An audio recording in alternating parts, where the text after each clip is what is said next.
Hello everyone and welcome back to my channel, which is Roshan Gautam Vlog. And I'm so sorry that I haven't really been on YouTube for a long time. If you are my regular viewer, used to be my regular viewer, I really want to apologize on that. So anyways, it's really good to get back on YouTube. I think basically today's topic is all about the struggles of students in Australia and the struggle to get into the corporate world, especially in the ICT industry. We all know how many students does come into this country to study information technology, which is basically IT, right? It doesn't matter whether it's developer, networking, cybersecurity, any field, right? They do come in here to study all those things. They put all their money, they put their efforts, but still after doing so much of the thing, they can't really get into the industry. And that's where we're going to talk about why you guys actually struggle. Okay, well, talking about the issues of not getting into the corporate world, or the struggle of getting into the IT world, the first thing is your work limitation. Definitely, when you have only 20 hours of a work permit, when you have those limited working conditions, most of the companies, they don't want to hire you. And if I were one of that company, I wouldn't hire as well, right? So the most important strategy that you should be focusing on is, when you are on the student, just focus on the studies that you are doing, and also plus try to gain some extra skills from some other jobs. Because when you say that you want to work in IT, it's not just about the technical skill. It's all about the it's also about the customer support thing. It's also about the team player thing. It's also about the other soft skills, which you can actually gain while studying over here, for 2 to 3 years, which you do.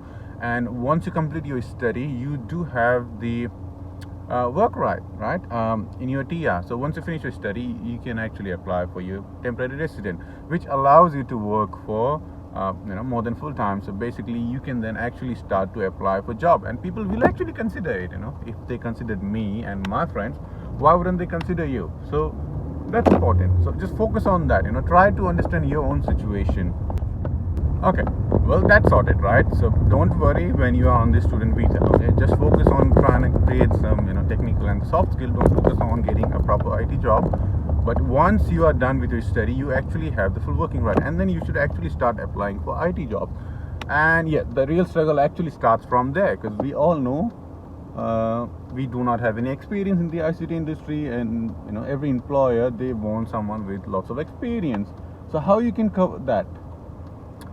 In order to cover that part of thing, you can actually do multiple certifications and stuff, right? For example, if you have studied computer networking in your bachelor's or master's, and you want to get into the networking industry, computer networking industry, you can actually start with some certifications like ccareer, which is basically the network administration certification for the Cisco networks. And Cisco being one of the top vendor in the network domain, it's really going to help you out to stand out in the queue, where you can actually get some attention from the employer, and that might get you help. So likewise, if you want to get into cyber security, I know there are plenty of challenges in cyber security too. For cyber security, you can actually do CompTIA Security Plus. That can really help you out. So there are multiple certifications. I might not be able to tell all of them at this in this video, but that's sort of the first thing that you should be doing. Okay, when you have those little bit of certifications, now employer can look those things in your resume and be like, okay, he actually got some skills. Okay, he have done his homework, he has done some of the extra stuff which will definitely stand you out from the other students. So that is something you can do. And people often they really do struggle in creating their resume, because they don't have any work experience, and they feel like our resume got nothing because they don't really have any work experiences. What you can do over there is you can actually put the work that you have done in other places. For example, customer service. Okay, just because the customer service isn't really related to your IT field doesn't mean that it shouldn't be there, or it can actually help you out, because when you do the customer service, you do gain the skill of customer support, which is one of the major duty while working in ICT. Because if you're gonna work in the ICT support role, then definitely in that case you will have to be in touch with the customers, trying to support them, trying to help them, to fix the IT issues. So put that experience in there as well. Okay, that will actually help you out. Okay, well, that will definitely gonna sort you out for your work experience side of thing on your resume, right? Just put whatever you have done. Okay, nobody gonna say, he did something else than IT, we're not gonna hire you. Oh no, that's not how it works. I mean, it's definitely hard, but you will get into it. Okay, that's just how it works, right? Okay, and then what you can do. Okay, so once you have done your resume, work experience part, you do have some technical skill from your certifications. So now it's about applying jobs. There are many platforms that you can use. One of the platforms that I use is Seek, and I think Seek is really good because most of the employers, they put their stuff in Seek. And then second platform which I do use in order to apply is LinkedIn. However, I haven't really got any job from LinkedIn yet, but still it's on the top of the list when we consider about applying jobs, because plenty of employers, they do post their empty positions on the LinkedIn platform. So yeah, that's where you can actually start applying jobs. Well, all these things have been sorted, but still, people do struggle. Why? Because people often think that if you have completed your, let's just say, bachelor's degree in computer network, they go with, the higher level of job positions like network engineer, system engineer, all those big, name of the positions. But that's just not how it works. You need to start from scratch. It's like no one gonna give you the network engineering role just because you have done your 3 years of bachelor's. No, that's not how it works. You have to start from scratch. You need to know what are the entry level roles, okay, for your degree. Okay, you need to understand that.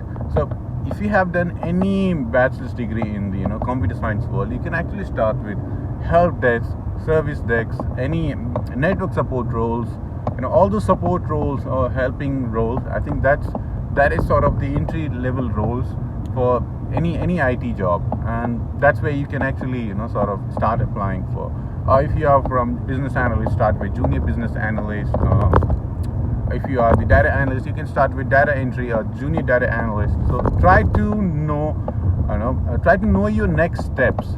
Okay, don't try to get or don't try to lead the biggest steps. Okay, always try to get the first steps, which is entry level roles, and then after working in your entry level role for a couple of years, let's just say 1 to 2 years, and then you can actually start applying for some bigger roles, which is L2, L3 roles.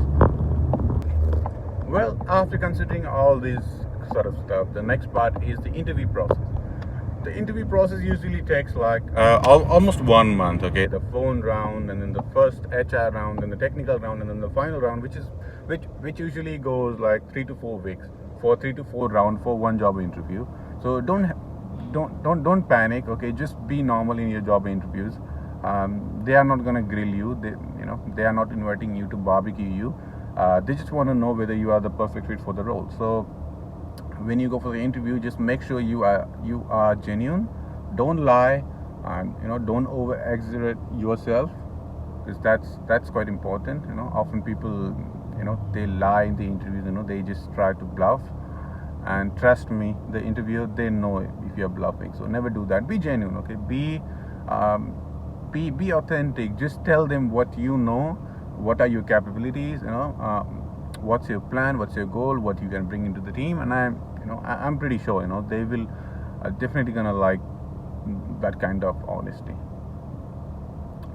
Well, if you really want to do some interview practices, or if you want to know what sort of questions, you can always go on YouTube. There are plenty of resources available for the interview preparations. There is some Jeremy IT and some other YouTubers who actually put all those sort of questions and help newly grads to be better in the interview process. There are plenty of questions that are available. You can always practice those questions in some STAR methodologies and all those different techniques and stuff. So just use those resources, use the free resources, because there are plenty on YouTube. All right, guys. That's it for today. I know it's been quite a lengthy video. I'm not sure how much you're gonna like this video, but that's okay. There might be some disturbance in this video because I'm actually driving and getting to my job, which is like 25 minutes from here. And yeah, well, my contact details are down there. If you guys have any questions, if you guys are getting hardship to get into the IT world or the corporate world, you can always contact me. I'm more than happy to help any of you, because I really want to bring some change in the community. I know how hard it is for these students to get into the IT world or the corporate world, and let's make it happen. Thank you, guys. So that's it for today. If you guys like this video, you can always share this video with your friends. If you are not in Australia, if your friends are in Australia, you can always share this video to them. Let them know that there are plenty of opportunities which you can grab. You don't have to do any of the work which you don't really want to do, like kitchen hand or other stuff. Not saying it's bad, but if you feel like doing some IT job, you should actually get it. So thank you so much. Have a great day, and hopefully I will see you on the next video very soon.